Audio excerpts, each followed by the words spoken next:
Welcome to Invested in Climate. Protecting the planet and decarbonizing the global economy is the challenge of our time. Never before have so many people rallied around a common cause. We all have a role to play, and the opportunity we face is unprecedented. Invested in Climate aims to help people do more to address climate change through their work, investments, learning, lifestyle, and activism. I'm your host, Jason Rissman. I co-lead a climate venturing practice at the design firm Ideal, supporting early-stage climate founders and organizations. I'm also an investor and startup advisor, and have realized that when it comes to climate action, I'll be a lifelong learner looking for the best ways to have a climate-positive impact. If you like what you hear, give us a good rating on Apple, Spotify, Google, or wherever you found us. Follow us on social, subscribe, and spread the word. Find episodes, sign up for updates, get in touch, and visualize your climate action at investedinclimate.com. Thanks for joining.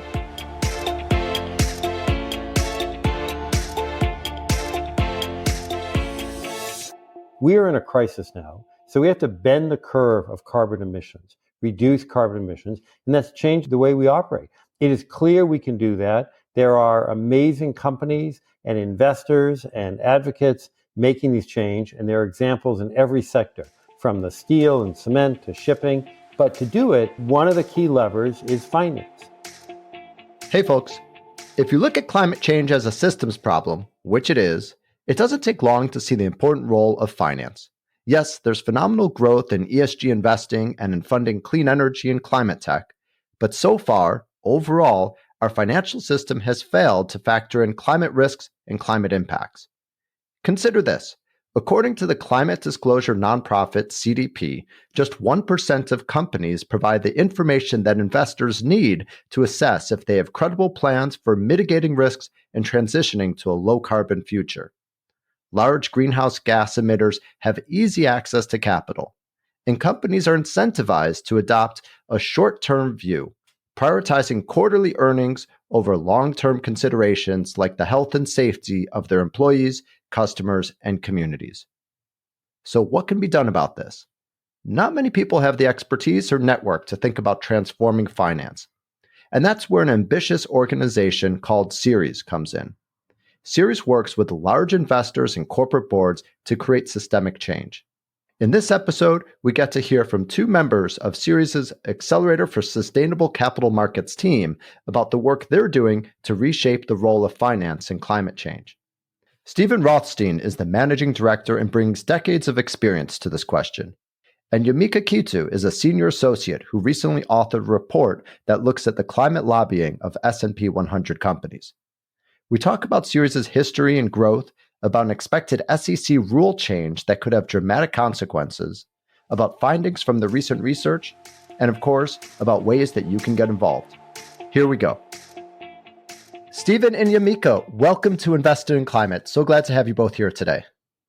Thank you, Jason, for the kind invitation. Yeah, thanks, Jason. Excited to be here. And where do I find you? As Yamika, I heard that you're in New Jersey. Stephen, where are you located today? Today in Boston. Okay, fantastic. And it sounds like your team is working remotely. Do you get to spend some time together once in a while? We do. We have 2 retreats a year. And then when, like, for example, when I'm in New York, I try to see Yamika or other things. So yes, but it's not like it used to be. There's almost 24 people on the Ceres Accelerator team. And so we don't get to see everybody every day. All right. Well, I'm sure you're making the most of it and learning a lot as you go. Let's dive in because there's so much to talk about. And I think we should get started by first understanding what Ceres is and how it got started. Stephen, would you like to kick us off? Sure. So Ceres started after the Exxon oil Valdez spill with investors saying they really need to understand more about business and environmental practices of companies, not because it's, quote, good or not good for the environment, but it is, but because of a fiduciary responsibility. So, for example, if Exxon had had a double hull tanker, they wouldn't have spilled the oil. It would have saved the company lots of money, big impact on the stock price, and would have been better for the environment. That brought investors together. That's grown. So today we have a network of investors representing $60 trillion of assets under management from some of the largest, BlackRock, State Street, and others, and lots of small and medium-sized ones. And we help them on their sustainability journey to set net zero plans, policy work, at state and national and international level. So investor work, we work with some of the largest companies, many Fortune 500 companies. We work on policy areas, both on Capitol Hill and in 17 state capitals in the United States. And then there's a Ceres Accelerator working on both corporate governance and financial information, which we can talk about. Yeah, let's dive in there. Stephen, you founded and lead the Accelerator for Sustainable Capital Markets. Many people think of accelerators as programs to help startup companies advance, but your accelerator is a bit different. Tell us about it. First, I'm the founding managing director. It was really founded by the leadership of the staff, Mindy Luber and others, and the board. I came on in January of 2020. There are two of us today with Yamika and others, and with the people we're hiring, there'll be 23 of us. So it's grown dramatically. And there's two main focus. First is on corporate governance. The theory of change is that to do something big, the boards of directors have to be involved. And so it's training boards, getting to think about things, writing articles, and one is about corporate lobbying, which we'll talk about here. And then the second big bucket of work is in the financial sector. If you want to move society to have net zero plans, everything in society works on having debt, equity, and insurance. So if you can affect the debt, the banks, the equity, the investors, and the insurers, you can move a lot faster. So we work with the banks, with the insurers, with the accountants, with the investors, both on voluntary efforts and with regulatory efforts from the SEC, Federal Reserve, and state regulatory efforts. Fantastic. Yamika, let's turn to you. You're a senior associate on the Accelerator team. Tell us about your role and what you're aiming to do. Sure. So my role largely involves researching how companies are engaging on climate policy and whether their actions line up with their statements and commitments to reducing their greenhouse gas emissions. And so I feel really strongly about the mission of Ceres, especially with the Accelerator. I wholly believe that systems change at the level of capital markets is what we need to be able to successfully transition to a low carbon economy. And especially with the US, who recently, was not very far ahead on the policy end of things. It was super interesting to me, the role when I applied for the position. And, my portfolio of work right now is definitely where I want to be focused on, just getting companies to think about the actions, about their engagement on policy and whether that's lining up with their overall mission of reducing emissions. Great. And that's a good point to double click on. I'd love to back up for a second to really try to better understand, why is this effort so important? Why is there a need to invest in changing capital markets? And, really, what's broken? What are you trying to fix? And of all the things Ceres could invest in, why is this focus on capital markets so important? So I'll start, and then Yamika, feel free to jump in. We, the world, are in a crisis. Last year, NOAA said that there was $145 billion of economic loss because of climate change, fires, floods. I did some of this work in the 80s. At that time, I talked about this is an issue for kids and grandkids. This is an issue now for us. This is not a generational issue. There are people literally dying because it's hotter than it was, and many people died from heat stroke in the US. A third of the people in Pakistan had to move because of the floods. In Hurricane Ian, people lost their lives and tens of billions of dollars of loss. So we are in a crisis now. So we have to bend the curve of carbon emissions, reduce carbon emissions, and that's changed the way we operate. It is clear we can do that. There are amazing companies and investors and advocates making these change, and there are examples in every sector, from the steel and cement to shipping. But to do it, one of the key levers is finance. And again, imagine if you go to the bank, and to take this simplistic example, one person goes in, one woman says, I want to borrow money to have 100 gas stations, and the other says, I want to do 100 EV charging stations. Well, if you look 20 years out, what's going to have a better future? The EV charging stations. So we want the banks to think about it in that context, and the insurers. So we're trying to get the financial levers in place to reflect the real risk, the real cost of capital, whether that being buying a new home or financing a deal or getting a fleet for 10,000 vehicles. And a lot of it relates to what they're doing in their practice and what they're doing in their lobbying on Capitol Hill. Thanks, Stephen. Yamika, anything you'd like to add? Echoing what Stephen is saying, I think the system really needs to change. It's not working, and we're seeing the effects of that. And just the resounding effects of climate change will affect every other aspect of life. So I think it's really crucial to address that. And, finance sits at the heart of the economy. So I think if you can change where financial flows are going, then you can really make a significant impact in terms of how the capital market system works. So you're working to create systemic change by engaging with and working with companies and also trying to make changes to the financial system through the Accelerator for Sustainable Capital Markets. And one of the levers that you are pulling is working towards regulation. There's something exciting on the horizon here. Ceres has been a strong advocate for a proposed SEC rule change that would require companies to disclose their climate risks. Tell us, what is that rule change? What will it require? And what implication would it have if it's passed? So if you take any problem that a family has, or a company, or a country, you can't manage a problem if you first can't measure a problem. Understanding, okay, how big is the problem? What are the levers to change it? So in companies, it's critical to have consistent climate disclosure. And why is it? Investors have been asking it literally for decades now. Investors want to know what the risks are so they know where to put their money. US is behind many other countries. There are 8 countries that have mandatory corporate climate disclosure in place. Some, like France, have been in place since 2016. And so the SEC, after lots of discussion with the public and solicitation of comments, issued a draft rule this past March. They're now considering the over 14,000 comments that will require, I'm not sure what the final version will say, but will require public companies, that's the largest 6,000 or 7,000 companies, to disclose some environmental information. There's a lot of details, which companies, what are they going to disclose, timelines. We don't know what the SEC will say. I'm happy to talk about some of the details. Again, this is just the public companies. So the 6,000 or 7,000 or 8,000 of the over 1 million companies that exist, but it's some of the largest companies, so that investors, customers, employees can all have that. Again, we can't get to a net zero future. President Biden has said that the goal for the United States is to reduce our emissions by 50 to 52% by 2030. You can't reduce it by 50% if you don't know where you are today, and you don't know what's causing it. And so by having that detailed plan, so this is a critical element, and we give the SEC a lot of credit. They're doing a very detailed look, and we hope they'll be coming out with a rule in the coming weeks. You mentioned that there was a public comments period that received, I think you said, over 10,000 comments. And I believe Ceres followed that public comments period closely. What did you learn about sentiment about this rule change? So first, let me just give a little context. Ceres had the first meeting with the SEC with investors in 2003. So this is a discussion that was going on literally for decades. Then in 2010, the SEC established the Climate Disclosure Guideline, not a requirement, but a guideline. So they've been doing this for a while. In fact, the first rule the SEC talked about environment was in 1971 during the Nixon administration. So this is not a new issue from a climate risk perspective.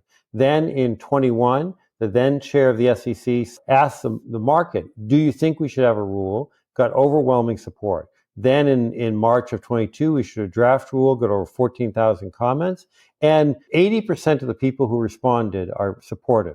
That doesn't mean they love every single provision, but generally support in the direction of travel. If you look at the investors, and we evaluated, Jason, all the investor letters, hundreds of the institutional investor letters, they were over 90% supportive across the board for the many provisions. If you look at the companies, there's a variety. Some companies think this is a great thing and they support it as it is. Some like the principle, but didn't like the details. And some companies don't want the government to ask them any more information, and so are opposed to this. They were opposed to food labeling and other kinds of things. So there's a wide range, but this is driven not by environmentalists. This is driven by investors.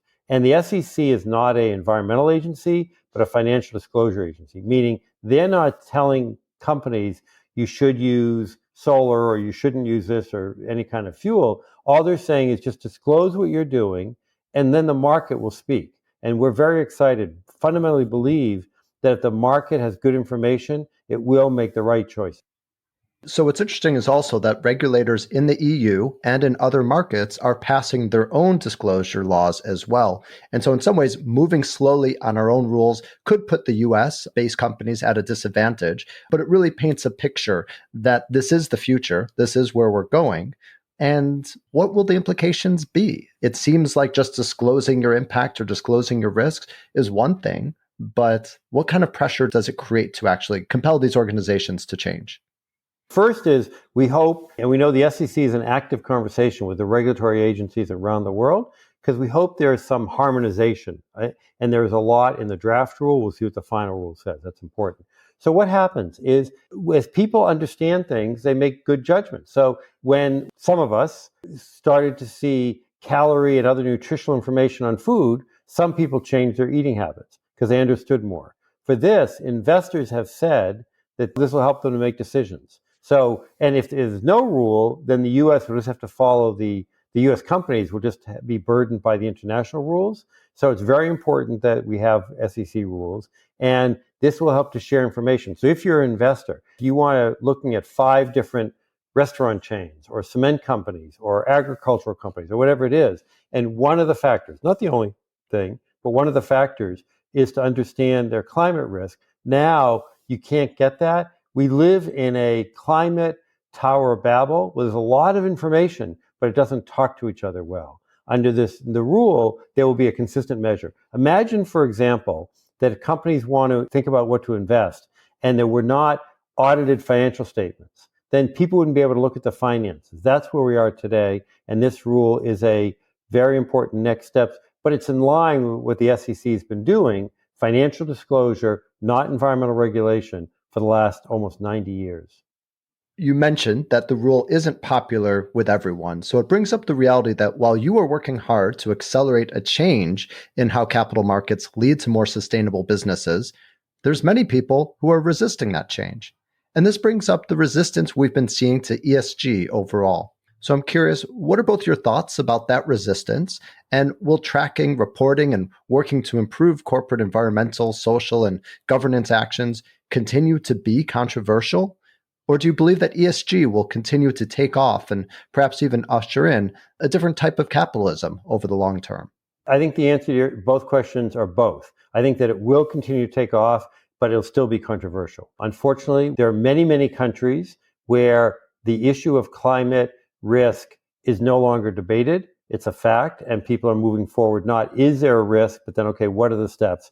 In our country, there is still a minority, a group of people, but there's still some who debate that issue. And it's become polarized with the parties. Having said that, we're seeing enormous movement. I mean, to give a context, 5 years ago, not a single institutional investor had made a net zero commitment, not a single one. Just last month at COP 27, investors representing $66 trillion of assets under management said that they're moving their assets over time to get to net zero. Now, from Ceres perspective, not fast enough. We all have to do more, but that's $66 trillion. That's real dollars. In the federal government, they've taken 230 separate regulatory actions. There are dozens of countries that have done stuff. There are states. There are lots of other things. So yes, there is a lot of movement. More money is being moved to ESG funds or climate funds than ever before. But it is still controversial with some people. And part of it is there's this expression that people like progress. They just don't like change. When you're in the middle of it, it's hard to know what you're getting, whether it's progress or change. So this is progress, but it also is change. And for some people, that's harder.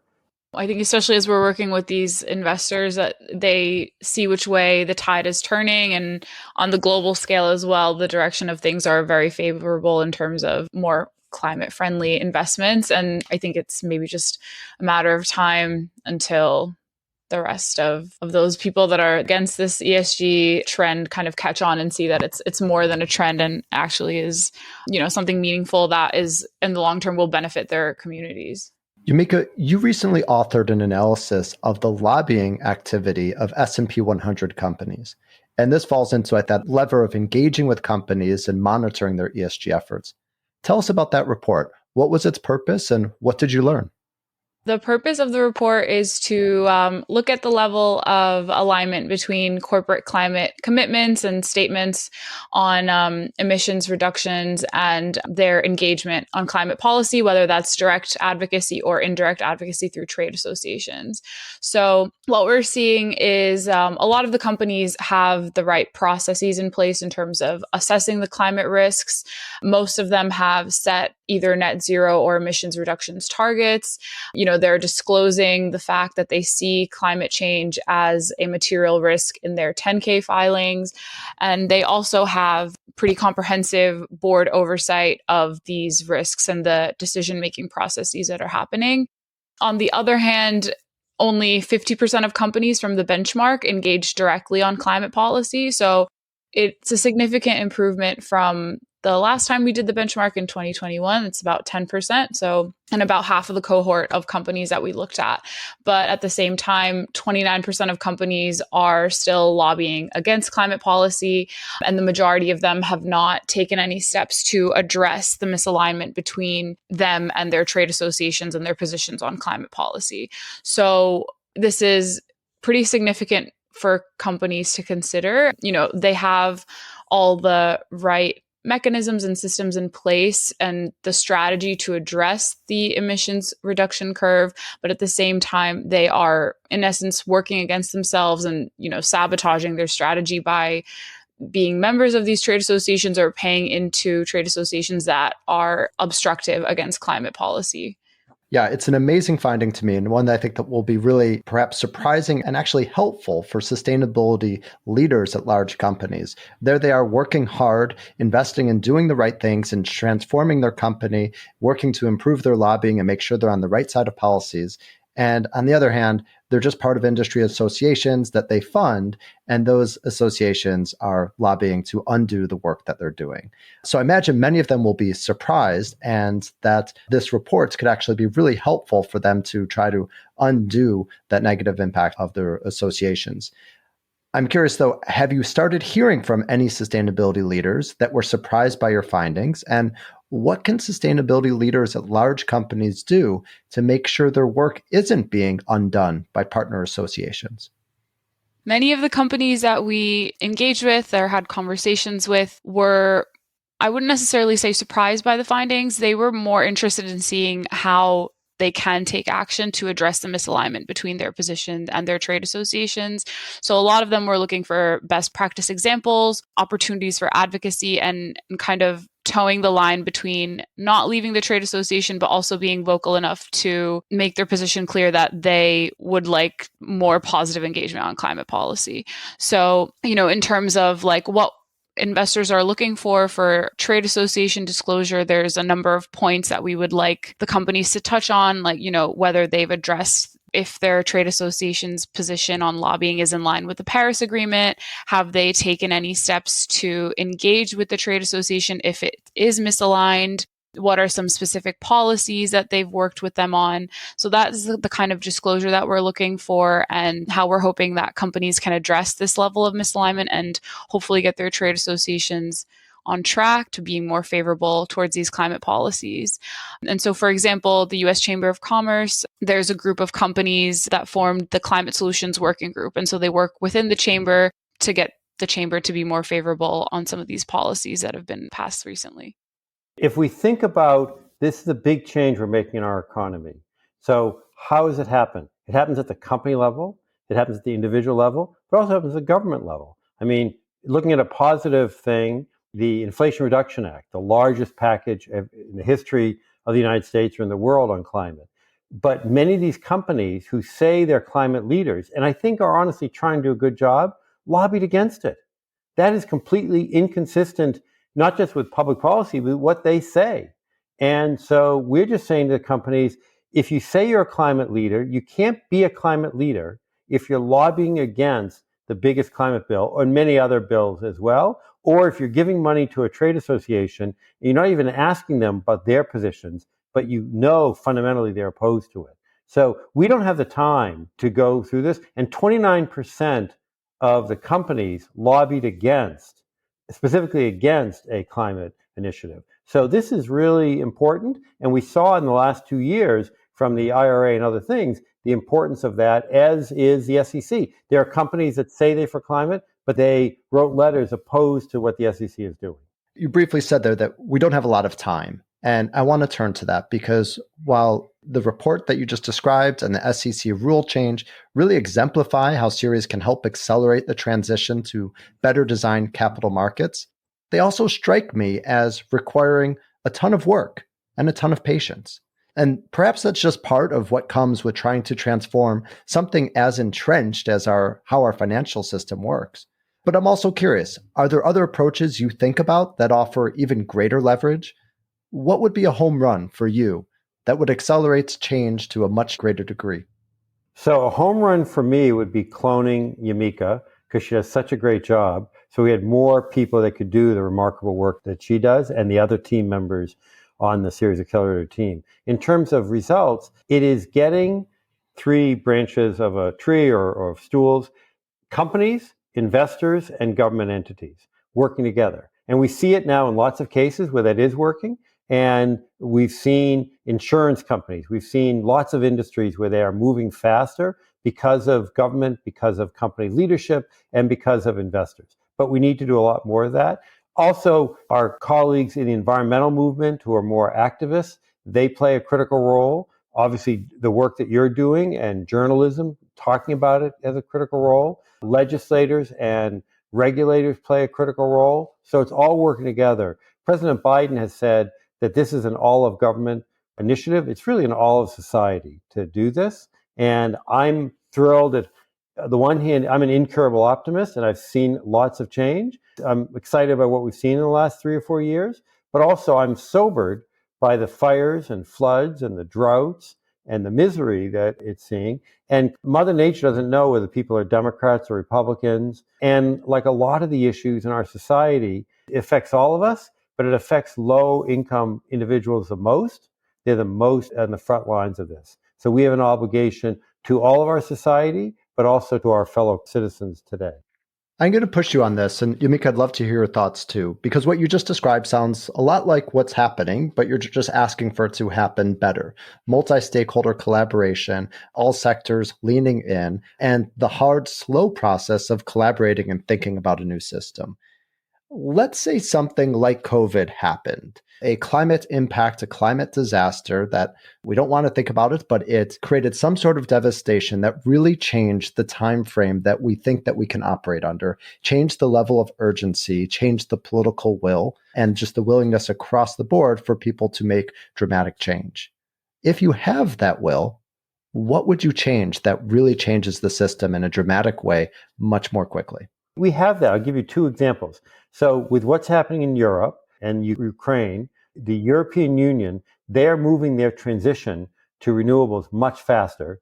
And they're doing it, and they talk about it now from a national defense perspective, getting off Russian fossil fuel. So because of this crisis, with fossil fuel prices going up, I don't remember, 60, 70, 80% across Europe, it's going to move their process faster. We all learned, as you said, 3 years ago, we all faced a nature-based crisis. It was called COVID, but it's still caused by nature. And it caused us to do things we never thought we would do before. Work from home, change our supply chain, lots of things. Lots of horrible things in terms of lives and livelihood, but some good trends as well.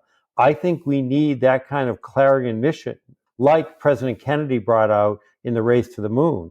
This is not a technology problem we have. Yes, we need lots of technology, but it's a will and investing the time and resources to do it.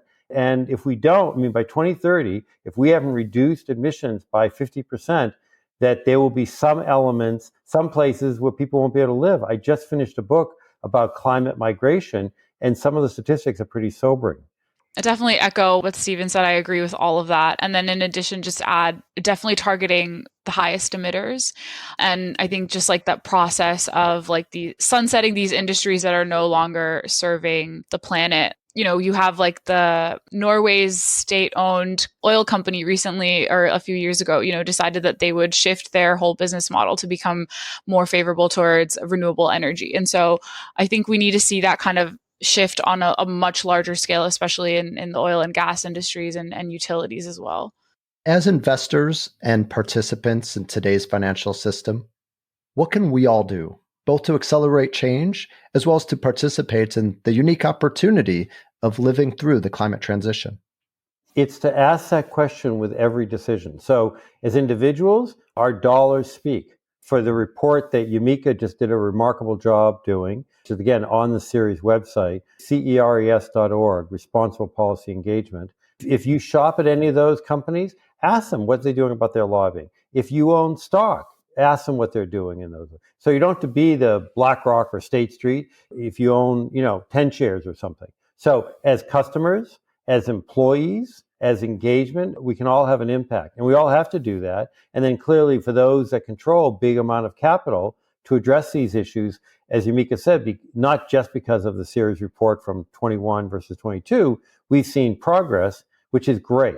And it shows some real leadership from companies, but it's not enough. And this report only focused on the 100 largest, because that's where the biggest capital. Well, if you work in the next 100 or the top 500, the top 1,000, same kind of questions would apply to your company. Yeah, I think it's just, shifting our mindset to just be more environmentally conscious, and power of the consumer is very strong. I think we're seeing that a little bit more where their responses to how ethical companies is influencing the purchases that they're making and changing the decisions that these companies are making. So I think if we keep that up, especially from a climate perspective, then civil society has the opportunity to make a lot of change. We've talked a lot about the engagement with companies and the efforts that companies are making. But there's also a lot of concern about greenwashing. I'm curious if that's something that Ceres works on at all, and any ways for consumers or investors to navigate all the information and be able to understand what's greenwashing and what isn't. Yeah, no, it's a great question. Thank you for asking that. And yes, we just submitted a few months ago comments to the SEC. They have another rule to address greenwashing on ESG. And so we think there should be a common set of rules, just as there is with many other elements in terms of labeling, so that it's clear. If you invest in a fund and it says it is a clean fund or a green fund, but you find out that it's really invested in fossil fuels, that's greenwashing. And that is happening today. So we need a common set of rules, the definitions have to be public, or at least to be able to have every fund announce, here's how I define clean or green or whatever it might be. So then you as a consumer can make that decision. That affects your purchasing of your food and other products you buy, as well as where you invest your money. Sometimes I make my guests feel a little bit uncomfortable by asking them to pick their favorites, but I think it's helpful just for listeners to get a sense of who's out there doing great work. Are there any companies that you really admire and that you're really impressed by their level of commitment and action? So I'm completely biased, but we have both investors and companies that are part of our networks. And they join our networks because they're leaders and they say to us, I want to be pushed. I want to do more. And so if you go to Ceres.org, you can look at a company network list, and there's 60 or 70 of those. There's hundreds of investors, and they're all doing a great job. I want to be clear. That doesn't mean they're all perfect. Everyone has more work to do. But there are automobile companies, and there are beverage companies, and there are agricultural companies that are all leading in certain areas. One company reduced their water usage by 60%. So another company took 10,000 vehicles and are in the process of making it all EVs. So there is great leadership there, people moving fast. Not enough, but there's some great areas. And there are many others in every sector. Those are the big companies, but there are also small companies. There are nonprofits, lots of others that are really being very careful with their carbon footprint. Yamika, I'll put you on the same spot. Any favorites, or should we just look at the member list? I'll let you know about a few standouts from the benchmark. Like Apple is one of the highest scoring companies that we have. I would say they're doing what they can do in terms of assessing the climate risk that they are facing and also engaging consistently so that they are able to meet those targets. And back in 2009, they left a trade association that they were not happy with. And so that kind of leadership, I think, it really sends a strong signal. And, Salesforce, they're another leader in the space where they're speaking out very vocally in favor of specific Paris-aligned climate policies. They spoke out in favor of the SEC rule. They're really getting involved and using their brand power for favorable climate action. Thank you both. Before we close, let's make sure listeners get a broader understanding of what else Ceres is working on. Beyond the Accelerator for Sustainable Capital Markets, there's several other programs. You mentioned, Stephen, that there's networks for companies, investors, and policymakers that those groups can join. And there's an upcoming conference in March. What else would you like to highlight about what Ceres is working on and ways for listeners to get involved? First, we have a lot of resources that are free on the website, so they can go watch webinars, read reports, read articles, and then take action based on those. We have subject matter experts in many areas, from electric vehicles and utilities and biodiversity and water and oil and gas and cement and steel and many others. So again, they're subject matter experts. There is, as you say, the in-person event in March in New York City. Would love folks to join. But then we're doing webinars, I don't say every week, but almost every week, dozens and dozens of them. And so there are resources there to look at. And we work with many partners, both in the investor side, on the corporate side, and on the NGO side as part of that. The other way is they can get involved is just to take this responsible policy engagement report that Yamika did such a great job on and write to those companies. Say, I'm a customer of yours and I saw this link and I'm curious, why are you lobbying against your interest or those kinds of things? So everyone can make a big impact. Thanks, Stephen. Yamika, anything you'd like to highlight? No, I really like Stephen's point about, talking to your companies. If you're a shareholder, use that power that you have. Stakeholder capitalism, very important, I think. Social media, huge power, I think just kind of take advantage of these opportunities that we have. Fantastic. Yamika, Stephen, thank you so much for being here. Best of luck with all the work that you're doing. We'll be following you and cheering you on. Thank you for your leadership and sharing the message. Yeah, thanks for having us, Jason. It's been a pleasure. Thanks for joining us for this episode of Invested in Climate. Please remember to rate us on Apple, Spotify, or Google. Find show notes, sign up for updates, get in touch, and visualize your climate action at investedinclimate.com. This podcast is for informational and entertainment purposes only and does not constitute financial, accounting, or legal advice. Thanks again.